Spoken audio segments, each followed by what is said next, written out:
നമ്മുടെ ജീവിതം ഓരോ ദിവസവും കടന്നു പോകുന്നത് പ്രയാസങ്ങളുടെയും ദുരിതങ്ങളുടെയും ബുദ്ധിമുട്ടുകളുടെയും അങ്ങേയറ്റം അനുഭവിച്ചുകൊണ്ടാണ്.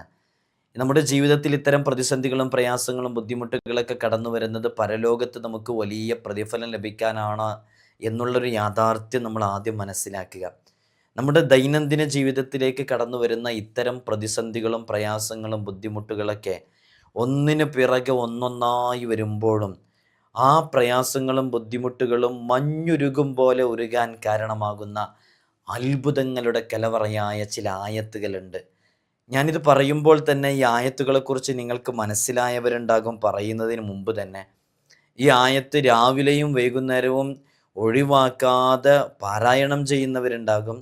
നമുക്കിതിനെക്കുറിച്ച് കൃത്യമായി മനസ്സിലാക്കിയിട്ട് കുറഞ്ഞ സമയം കൊണ്ട് ഇത് ഓതുമ്പോൾ ലഭിക്കുന്ന മഹത്വങ്ങളും ഇത് ഓതുന്നവർക്ക് ഇത് കേൾക്കുമ്പോൾ ഒരു സമാധാനം ഉണ്ടാകും, ഓതാത്തവർക്ക് ഇതിനെക്കുറിച്ച് ഓതാനുള്ളൊരു പ്രചോദനമാകും. അതുകൊണ്ടാണ് നമ്മൾ ഈ വിഷയം ഇന്ന് അറിയിക്കുന്നത്. ഇത് ആരെങ്കിലും ഓതുന്നവരുണ്ടെങ്കിൽ എഴുതി അറിയിക്കുക. നമ്മളൊക്കെ സ്ഥിരമായിട്ട് ഓതാറുള്ളതാണ്. അള്ളാഹു നമുക്ക് തൗഫീഖ് നൽകി അനുഗ്രഹിക്കുമാറാകട്ടെ. വിഷയത്തിലേക്ക് പ്രവേശിക്കുന്നതിന് മുമ്പ് എല്ലാ ദിവസവും നമ്മൾ സൂചിപ്പിക്കാറുള്ളത് പോലെ തന്നെ നേരിട്ട് കാണാനുള്ള ഡേറ്റ് ചൊവ്വാഴ്ചകളിൽ മാത്രമാണ്. ചൊവ്വാഴ്ച നേരിട്ട് വരാൻ വേണ്ടി ബുക്ക് ചെയ്യാൻ വിളിക്കേണ്ടത് ഞായറാഴ്ച 10 മണിക്കാണ്. വിളിച്ച് ബുക്ക് ചെയ്തതിന് ശേഷം മാത്രമേ വരാവൂ എന്ന് ഓർമ്മപ്പെടുത്താണ്. പലരും ബുക്ക് ചെയ്യാതെ വരുന്നുണ്ട്, അതുകൊണ്ടാണ് നമുക്കിത് പറയേണ്ടി വരുന്നത്. ഇൻഷാ അള്ളാഹ് നമ്മൾ ഇത്തരം അപ്ഡേഷനും കാര്യങ്ങളൊക്കെ ഇൻസ്റ്റയിൽ അപ്ഡേറ്റ് ചെയ്യാറുണ്ട്. അതിൻ്റെ ലിങ്ക് ഡിസ്ക്രിപ്ഷനിൽ കൊടുത്തിട്ടുണ്ട്. അവിടെ പോയി ക്ലിക്ക് ചെയ്താൽ നിങ്ങൾക്കതൊക്കെ കാണാൻ സാധിക്കുന്നതാണ്. നമ്മുടെ ദർസിലേക്കുള്ള അഡ്മിഷൻ ആരംഭിച്ചിട്ടുണ്ട്. കഴിഞ്ഞ വർഷവും നമ്മൾ ഇതേപോലെ അപ്ഡേഷൻ അറിയിച്ചിട്ടുണ്ടായിരുന്നു. ഈ വർഷവും അറിയിക്കുകയാണ്. നമ്മുടെ മക്കൾക്കൊക്കെ സ്കൂളിലെ ആനുവൽ എക്സാം കഴിഞ്ഞ് അവർ പുതിയ അധ്യയന വർഷത്തിലേക്ക് കാലെടുത്ത് വെക്കുമ്പോൾ ആത്മീയാന്തരീക്ഷത്തിൽ ദീനീ ചിട്ടയിൽ നല്ല മക്കളെ വളർത്തണമെന്നാഗ്രഹിക്കുന്നവർക്ക് നമ്മുടെ ദർസിലേക്ക് ചേർക്കാവുന്നതാണ്. നമ്മൾ ഇവിടെ നിന്നവർക്ക് മതവും ഭൗതികവും അവർക്ക് ആവശ്യമുള്ള എല്ലാ വിഷയങ്ങളും അവരുടെ കഴിവിനനുസരിച്ച് നമ്മൾ പഠിപ്പിച്ചു കൊടുക്കും. തികഞ്ഞ അച്ചടക്കത്തോടുകൂടെ മാതാപിതാക്കൾ ആരാണ്, ഉമ്മയാരാണ്, ഉപ്പയാരാണെന്ന് മനസ്സിലാക്കി അറിഞ്ഞ് നല്ല രൂപത്തിൽ പെരുമാറുന്ന നല്ല സ്വഭാവമുള്ള മക്കളാക്കിയിട്ട് നമുക്ക് തിരിച്ചു തരാൻ സാധിക്കും. ഇതിനോടകം തന്നെ നമ്മുടെ ദർസിൽ പഠിക്കുന്ന മുത്തഅല്ലിമീങ്ങൾ വിവിധങ്ങളായ മേഖലകളിൽ കഴിവ് തെളിയിച്ചിട്ടുണ്ട്. വിവിധങ്ങളായ തലങ്ങളിൽ ഫസ്റ്റ് റാങ്ക് ഉൾപ്പെടെ നേടിയവരുണ്ട്. SSLC +2 തുടങ്ങിയ ക്ലാസ്സുകളിലൊക്കെ നല്ല മാർക്ക് വാങ്ങിച്ചവരുണ്ട്. ഇൻഷാ അല്ലാഹ് നിങ്ങൾക്ക് നിങ്ങളുടെ മക്കളെ വിശ്വാസത്തോടുകൂടെ ഏൽപ്പിച്ചു തരാവുന്നതാണ്. നമ്മുടെ ദർസിൽ പഠിക്കുന്ന മുത്തഅല്ലിമീങ്ങളുടെ വീഡിയോസും മറ്റുമൊക്കെ നിങ്ങൾ പലപ്പോഴും കണ്ടിട്ടുണ്ടാകും. നല്ല മക്കളായി വളരാൻ നല്ല രൂപത്തിൽ തന്നെ അവരെ ചെറുപ്പത്തിലേ വളർത്തണം എന്നുള്ളതാണ്. ചിലപ്പോൾ നമ്മളൊക്കെ വിചാരിക്കും 10ാം ക്ലാസ് കഴിഞ്ഞിട്ട് ചേർക്കുക, അതൊക്കെ അല്ല അതിൻ്റെ ഒരു ടൈം എന്ന്. അല്ല, നമ്മുടെ കാലം അങ്ങനത്തെ ഒരു കാലമാണ്. മക്കളെ നേരത്തെ ചേർത്തുമ്പോഴാണ് അവർ ആ രൂപത്തിൽ നമുക്ക് കിട്ടുള്ളൂ. 10ാം ക്ലാസ്സൊക്കെ കഴിയുമ്പോഴേക്ക് നാട്ടിലൊക്കെ ഫ്രണ്ട്ഷിപ്പും കാര്യങ്ങളൊക്കെ കൂട്ടുകെട്ടൊക്കെ ആയാൽ പിന്നെ അവർ ദർസിലേക്ക് വരാൻ കൂട്ടാക്കൊന്നുമില്ല. നമ്മൾ പലപ്പോഴും കാണുന്നതാണ്. ഇപ്പോഴത്തെ ഒരു കാലം അറിയാലോ, കള്ളിനും കഞ്ചാവിനും ലഹരിക്കും മദ്യത്തിനൊക്കെ അടിമപ്പെട്ട് കുത്തഴിഞ്ഞ് ജീവിക്കുന്ന ഈ കാലഘട്ടത്തിൽ നല്ല രൂപത്തിൽ നല്ല ചിട്ടയിൽ നമ്മളൊക്കെ ആഗ്രഹിക്കുന്നത് നാളെ നമ്മുടെ ഖബറും പുറത്ത് വന്നിട്ട് സലാം പറയുന്ന സ്വാലിഹീങ്ങളായ മക്കളാവണമെന്നല്ലേ. ഇൻഷാ അല്ലാഹ് താല്പര്യമുള്ളവർക്ക് ഈ കാണുന്ന വാട്സപ്പ് നമ്പറിൽ നമ്മളെ കോൺടാക്റ്റ് ചെയ്യാവുന്നതാണ്. അഡ്മിഷൻ എന്ന് ടൈപ്പ് ചെയ്താൽ ഇൻഷാ അല്ലാഹ് നിങ്ങൾക്ക് ആവശ്യമുള്ള സംശയങ്ങളൊക്കെ അതിൽ ചോദിക്കാവുന്നതാണ്. വളരെ പെട്ടെന്ന് തന്നെ അഡ്മിഷന് പേര് തരണം. നമ്മൾ നിശ്ചിത ആളുകളെ മാത്രമേ എടുക്കുള്ളൂ എന്നുള്ളത് അറിയിക്കുകയാണ്. നമ്മളിന്ന് ഓതാൻ പോകുന്ന ആയത്തുകൾ എന്ന് പറയുമ്പം നമ്മളെല്ലാ ദിവസവും ഫാത്തിഹ സൂറത്ത് ഓതാറുണ്ട്. സൂറത്തുൽ ഇഖ്ലാസ്, ഫലഖ്, നാസ്, ആയത്തുൽ കുർസി, ആമന റസൂലൊക്കെ ഓതാറുണ്ട്. അതേപോലെ നമ്മൾ ഓതേണ്ട ഒരു വളരെ സവിശേഷമേറിയ ചില ആയത്തുകളാണ്. പക്ഷേ ഇത് ആയത്തുൽ കുർസി ഓതുന്നത് പോലെ ഫാത്തിഹ ഓതുന്നത് പോലെ ഓതുന്നവരുണ്ടാവുമെന്നറിയില്ല. എങ്കിലും ഇത് അതുപോലെ ഓതേണ്ട സൂറത്താണ്. ഇതിൻ്റെ മഹത്വം ഒന്ന് കേട്ടു നോക്കും. മുത്തുനബി സല്ലല്ലാഹു അലൈഹി വസല്ലം തങ്ങൾ പറയുന്നു, ആരെങ്കിലും പ്രഭാതത്തിൽ 3 തവണ അഊദു ബില്ലാഹി മിനശ് ശൈത്വാനിർ റജീം അഊദു ചൊല്ലിയതിൻ്റെ ശേഷം, നമുക്കൊക്കെ അറിയാവുന്ന ആയത്താണ് സൂറത്തുൽ ഹശ്റിൻ്റെ, ഞാൻ ഡിസ്പ്ലേയിൽ കാണിക്കാം, സൂറത്തുൽ ഹശ്റിൻ്റെ അവസാന ആയത്തുകൾ, സൂറത്തുൽ ഹശ്റിൻ്റെ അവസാന ആയത്തുകൾ ആരെങ്കിലും പ്രഭാതത്തിൽ ഓതിയാൽ മുത്തുനബി സല്ലല്ലാഹു അലൈഹി വസല്ലം തങ്ങൾ പറയുന്നു, അള്ളാഹു സുബ്ഹാനഹു വ തആല അയാളുടെ പേരിൽ ദുആ ചെയ്യാൻ വേണ്ടി 70,000 മലക്കുകളെ നിയോഗിക്കും. ഇന്ന് രാവിലെ നമ്മൾ വിർദുൽ ലത്തീഫ് ചൊല്ലിയപ്പോൾ വിർദുൽ ലത്തീഫിലെ ഈ ഒരു ദുആഇനെ മഹാനരായ അബ്ദുല്ലാഹിബിൻ അലവി ഹദ്ദാദ് റളിയല്ലാഹു അൻഹു കൊണ്ടുവന്നിട്ടുണ്ട്. നമ്മൾ രാത്രിയിൽ ഇശാ നിസ്കാരത്തിന് ശേഷം ഓതാറുള്ള ഹദ്ദാദ് റാത്തീബ് എഴുതിയതും മഹാനരായ അബ്ദുല്ലാഹിബിൻ അലവി ഹദ്ദാദ് റളിയല്ലാഹു അൻഹു ആണ്. വിർദുൽ ലത്തീഫ് എഴുതിയതും മഹാനവറുകൾ തന്നെയാണ് ക്രോഡീകരിച്ചത്. അത് പതിവായിട്ട് എല്ലാ ദിവസവും ഒരു വിർദായിട്ടും റാത്തീബായിട്ടും കൊണ്ട് നടക്കേണ്ടതാണ്. യഥാർത്ഥത്തിൽ വിർദുൽ ലത്തീഫ് രാവിലെയും ചൊല്ലണം, വൈകുന്നേരവും ചൊല്ലേണ്ടതാണ്. നമ്മൾ എല്ലാ സമയത്തും ഇങ്ങനെ മജ്ലിസിൽ വെച്ച് ചൊല്ലുമ്പോൾ ഇനി ആർക്കെങ്കിലും ബുദ്ധിമുട്ടാവണ്ടെന്ന് വിചാരിച്ചിട്ടാണ് വിർദുൽ ലത്തീഫിൻ്റെ മജ്ലിസ് പ്രത്യേകമായിട്ട് വൈകിട്ട് നമ്മൾ ഉൾപ്പെടുത്താത്തത്. അപ്പോൾ ഈ വിർദുൽ ലത്തീഫിൽ ഹദ്ദാദ് റളിയല്ലാഹു അൻഹു ഈ ഒരു ആയത്തിനെ കൊണ്ടുവരുന്നുണ്ട്. ഈ ആയത്ത് അത്രമേൽ മഹത്വം ഉണ്ടായത് കൊണ്ടാണ് നബി സല്ലല്ലാഹു അലൈഹി വസല്ലം തങ്ങൾ പറഞ്ഞ് നിങ്ങൾ കേട്ടല്ലോ, ഈ ആയത്ത് ഒരാൾ പ്രഭാതത്തിൽ ഓതിയാൽ 70,000 മലക്കുകളെ അള്ളാഹു നിയോഗിക്കും അവന് വേണ്ടി ദുആ ചെയ്യാൻ. ഇന്ന് രാവിലെ ഇത് ഓതിയിട്ട് ഇരുന്ന ആളുകൾ അവർ വളരെ ആത്മാർത്ഥമായിട്ട് ഇന്നിറങ്ങുന്ന ഏത് വിഷയങ്ങളിലും 70,000 മലക്കുകളുടെ ഒരു സഹായം, അവരുടെ ഒരു ആ വിഷയങ്ങളിലേക്കുള്ള ഒരു വഴികാട്ടൽ നമുക്കുണ്ടാകും. അപകടങ്ങളെ തൊട്ടുള്ള കാവലുണ്ടാകും.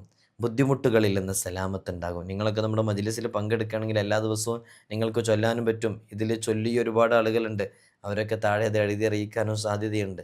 നിങ്ങൾ നോക്കൂ, ഈ ലൗ അൻസൽന എന്ന് പറയുന്ന ആയത്ത് ഓതിയാൽ ഇന്ന് രാവിലെ മുതൽ ഇതാ ഈ പ്രഭാതം കഴിഞ്ഞ് പ്രദോഷം വരെയുള്ള സമയത്തിനിടയിൽ അള്ളാഹു നമുക്ക് വേണ്ടിയിട്ട് 70,000 മലക്കുകളെ പ്രത്യേകമായിട്ട് നമുക്ക് നൽകുകയാണ്. നമ്മുടെ വിഷയത്തിൽ ദുആ ചെയ്യാൻ വേണ്ടിയിട്ടാണ്. അപ്പോൾ നമുക്കുണ്ടാകുന്ന ഒരു വിജയത്തെക്കുറിച്ച് ആലോചിച്ച് നോക്കും. മറ്റൊരു റിപ്പോർട്ടിൽ കാണാം, ആ മലക്കുകൾ അയാൾക്ക് അന്ന് വൈകുന്നേരം വരെ അകമ്പടി സേവിക്കും. മാത്രമല്ല ആ വൈകുന്നേര സമയം ആരെങ്കിലും ഇങ്ങനെ ചൊല്ലിക്കഴിഞ്ഞാൽ പുലരുന്നത് വരെ, രാവിലെയാകുന്നത് വരെ അയാൾക്ക് മലക്കുകളുടെ അകമ്പടി ഉണ്ടാകും, സേവനമുണ്ടാകും എന്നുള്ളതാണ്. ഇനി അങ്ങനെ അവന് പെട്ടെന്ന് മരണപ്പെടുകയാണെങ്കിൽ രക്തസാക്ഷിത്വമായിരിക്കും, ഷഹീദിൻ്റെ പ്രതിഫലം അവന് ലഭിക്കും എന്നുള്ളതാണ്. ലൗ അൻസൽന എന്ന് പറയുന്ന ഒരൊറ്റ ആയത്ത് ഓതുമ്പോൾ നമുക്ക് ലഭിക്കുന്ന മഹത്വത്തിനെക്കുറിച്ച് നമ്മളൊന്ന് മനസ്സിലാക്കാൻ വേണ്ടി പറയുകയാണ്. അപ്പോൾ പ്രഭാതത്തിലും പ്രദോഷത്തിലും ചൊല്ലണം. ഇത് ചൊല്ലാൻ നമുക്ക് സമയത്തിന് ആവശ്യമുള്ളൂ. നോക്കൂ, ലൗ അൻസൽന ഹാദൽ ഖുർആന അലാ ജബലിൻ ലറഅയ്തഹു ഖാശിഅൻ മുതസദ്ദിഅൻ മിൻ ഖശിയത്തില്ലാഹ് വതിൽക്കൽ അംസാലു നദ്രിബുഹാ ലിന്നാസി ലഅല്ലഹും യതഫക്കറൂൻ. ഒരായത്ത് കഴിഞ്ഞു, അവസാനത്തെ 4 ആയത്തുകളുണ്ട്. ചില ഹദീസുകളിൽ അവസാനത്തെ 3 ആയത്തുകളെക്കുറിച്ച് മഹത്വം പറഞ്ഞിട്ടുണ്ട്. ഈ 4 ആയത്തുകളും കൂടെ ഓതിയാൽ ബെസ്റ്റായി. 4ൽ 3 പെടുമല്ലോ, 3 ആയത്തുകളും പെടുമല്ലോ. അതുകൊണ്ട് എനിക്ക് തോന്നുന്നു 1-2 മിനിറ്റ് കൊണ്ട് ഓതി തീർക്കാവുന്നതേ ഉള്ളൂ. ഇത് രാവിലെയും വൈകുന്നേരവും ഒരു 2 മിനിറ്റ് മാറ്റി വെച്ചാൽ നമുക്ക് ലഭിക്കുന്ന വലിയ നേട്ടങ്ങളൊന്ന് ആലോചിച്ച് നോക്കും.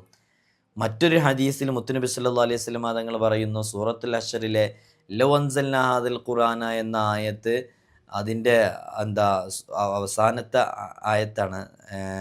സൂറത്തുൽ അശ്റിലെ അവസാന ആയത്തുകൾ വളരെ ആത്മാർത്ഥമായിട്ട് ആരെങ്കിലും ഓതിക്കഴിഞ്ഞാൽ അവർക്ക് ലഭിക്കുന്ന നേട്ടം മുത്തുനബി സല്ലല്ലാഹു അലൈഹി വസല്ലം തങ്ങൾ പറയുകയാണ്, അന്ന് ആ രാത്രി മരിച്ചാൽ അയാൾക്ക് ഷഹീദിൻ്റെ പ്രതിഫലമുണ്ട്. രാത്രിയാണ് ഓതുന്നതെങ്കിൽ. പകലിൻ്റെ ആദ്യത്തിൽ ഓതുകയാണെങ്കിൽ, പകലിൻ്റെ ആദ്യം കഴിഞ്ഞ് അവൻ മരണപ്പെടുകയാണെങ്കിൽ ഷഹീദിൻ്റെ പ്രതിഫലമുണ്ട്. ഏതെങ്കിലും ഒരു സമയത്ത് നമ്മൾ മരണപ്പെടണം, രാത്രിയിലോ പകലിലോ. അതിൻ്റെ ആദ്യത്തിൽ ഇതൊരു തവണ ഓതുക, തീരുമാനിച്ചവരൊന്ന് അറിയിക്കണം. ആരെങ്കിലും രാവിലെ ഓതിയാൽ അള്ളാഹു സുബ്ഹാനഹു വ തആല അവന് പുലരുന്നത് വരെ അതേ ഒരു മഹത്വവും പ്രതിഫലവും നൽകിക്കൊണ്ടേയിരിക്കും എന്നുള്ളതാണ്. മുത്തുനബി സല്ലല്ലാഹു അലൈഹി വസല്ലം തങ്ങൾ ഇതിനെക്കുറിച്ച് പറയുന്ന നിരവധി ഹദീസുകളുണ്ട്. എല്ലാം ഒരുപോലെയുള്ളതായതുകൊണ്ടാണ് പലതും അതിൽ വായിക്കാത്തത്. ഇനി നോക്കൂ, നബി സല്ലല്ലാഹു അലൈഹി വസല്ലം തങ്ങൾ പറയുന്നു, സൂറത്തുൽ ഹശ്ർ ഒരാൾ പാരായണം ചെയ്യുകയാണെങ്കിൽ അയാൾക്ക് സ്വർഗം, നരകം, അർശ്, കുർസ്, അതേപോലെ 7 ആകാശങ്ങൾ, 7 ഭൂമികൾ, അതിലുള്ള പക്ഷികൾ, കാറ്റ്, മരം, മൃഗങ്ങൾ, മലകൾ, സൂര്യചന്ദ്രന്മാർ, മലക്കുകൾ തുടങ്ങിയ സകലതും അയാൾക്ക് വേണ്ടി പ്രത്യേകം ദുആ ചെയ്യും. ആ രാത്രിയോ പകലോ അയാൾ മരണപ്പെടുകയാണെങ്കിൽ ഷഹീദിൻ്റെ പ്രതിഫലം അവർക്ക് ലഭിക്കുകയും ചെയ്യും. ഇതിലേറ്റവും പ്രധാനപ്പെട്ട 2 വിഷയങ്ങൾ നമ്മൾ മനസ്സിലാക്കേണ്ടത്, ഒന്ന് 70,000 മലക്കുകളുടെ കാവൽ നമുക്കുണ്ടാകും എന്നുള്ളതും, രണ്ടാമത്തത് ആ മലക്കുകൾ നമുക്ക് വേണ്ടി ദുആ ചെയ്യും എന്നുള്ളതുമാണ്. ഈ ഭൂമിയിലുള്ള സൂര്യചന്ദ്ര നക്ഷത്രഗോള താരപദങ്ങൾ ഇവയുടെയൊക്കെ ദുആ, ഓരോന്നിനും ദുആ ഉണ്ട്, ഓരോന്നിനും തസ്ബീഹ് ഉണ്ട്. അവർക്ക് യോജിച്ചതായ രൂപത്തിൽ അവർ തസ്ബീഹ് ചൊല്ലുന്നത് നമ്മൾ കേൾക്കുന്നില്ലല്ലോ, അവർ ദുആ ചെയ്യുന്നത് നമ്മൾ കേൾക്കുന്നില്ലല്ലോ എന്ന് പറഞ്ഞാൽ ഓരോന്നിനും അതിന് യോജിച്ചതായ രൂപത്തിലുള്ളത് ഉണ്ട്. ആ യോജിച്ച രൂപത്തിൽ അവർ തസ്ബീഹുകളും ദുആകളൊക്കെ ചെയ്യുമ്പോൾ അതിൻ്റെ ഒരു ദുആ നമുക്ക് ലഭിക്കാൻ കാരണമാകുകയും ചെയ്യുന്നതാണ്. അതുകൊണ്ട് ഇത് കേൾക്കുന്നവർ നമ്മുടെ ജീവിതത്തിലേക്ക് കടന്നു വരുന്ന ദൈനംദിന വിഷയങ്ങൾ, പ്രതിസന്ധികൾ, ബുദ്ധിമുട്ടുകൾ, പ്രയാസങ്ങൾ എല്ലാത്തിൽ നിന്നും നമുക്ക് വലിയ രക്ഷ ലഭിക്കാൻ സൂറത്തുൽ ഹശ്റിലെ അവസാന ആയത്തുകൾ വലിയ കാരണമാകും. ജീവിതത്തിൽ നമുക്ക് പകർത്താം. അല്ലാഹു സുബ്ഹാനഹു വ തആല പകർത്താനുള്ള തൗഫീഖ് നൽകി അനുഗ്രഹിക്കുമാറാകട്ടെ. നമ്മുടെ നൂറെ മദീനയുടെ ആത്മീയ മജ്ലിസിൽ എല്ലാ ദിവസവും വിർദുൽ ലത്തീഫ് നമ്മൾ പാരായണം ചെയ്യുമ്പോൾ ഈ ഒരു ആയത്ത് നമ്മൾ വളരെ ആത്മാർത്ഥമായിട്ട് ആയത്ത് ഓതുന്നതിൻ്റെ മുമ്പ് നിയ്യത്ത് വയ്ക്കാൻ പറഞ്ഞ് നിയ്യത്ത് വെച്ചിട്ട് ഓതുന്നുണ്ട്. ഇൻഷാ അല്ലാഹ് നിങ്ങളൊക്കെ പങ്കെടുക്കുക.